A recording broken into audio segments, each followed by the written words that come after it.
అనుగుణంగా నరేంద్ర మోడీ ఆదాని యొక్క స్నేహితాన్ని ఈ దేశ సంపదను తెలుసుకునే విధానం పట్ల ఈ రోజు భారతదేశంలో ఉన్న మొత్తం 29 రాష్ట్ర రాజధానిలో ఒకటే డిమాండ్ చేస్తా ఉన్నాం.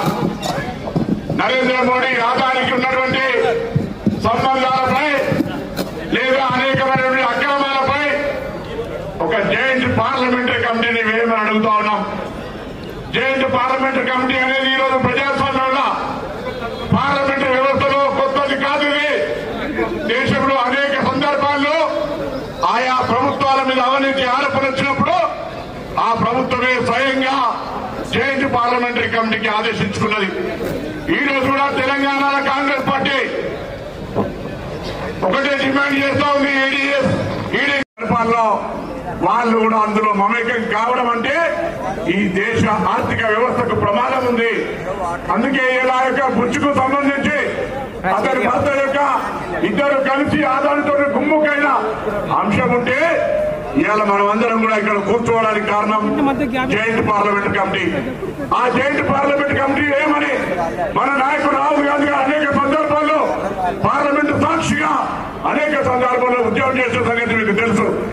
ఈ రోజు ఇదే పార్లమెంటు సాక్షిగా ఆదాని అవకతవకల్ని అనేక సందర్భాల్లో బహిరంగపరిచినటువంటి రాహుల్ గాంధీ గారు ఈ రోజు మనకుండబడేటువంటి అంశాన్ని ప్రజల ముందు ఉంచే ప్రయత్నం చేస్తా ఉన్నాడు.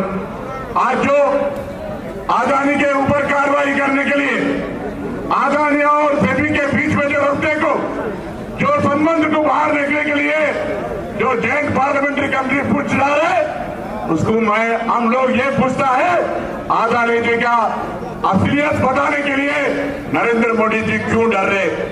Narendra Modi joint parliamentary committee constitute करने के लिए क्यों पीछे जा रहे? ये आज देश की जनता जानना चाहता है. यही राहुल गांधी का सवाल है. ఈ రోజు ఇక్కడ తెలంగాణ రాష్ట్రంలో కూడా టీఆర్ఎస్ పార్టీ రైతు రుణమాఫీ మీద ధర్నా చేస్తోంది. నిజంగా మీకు ఒకవేళ చిత్తశుద్ధి ఈ దేశం మీద ప్రేమ ఉంటే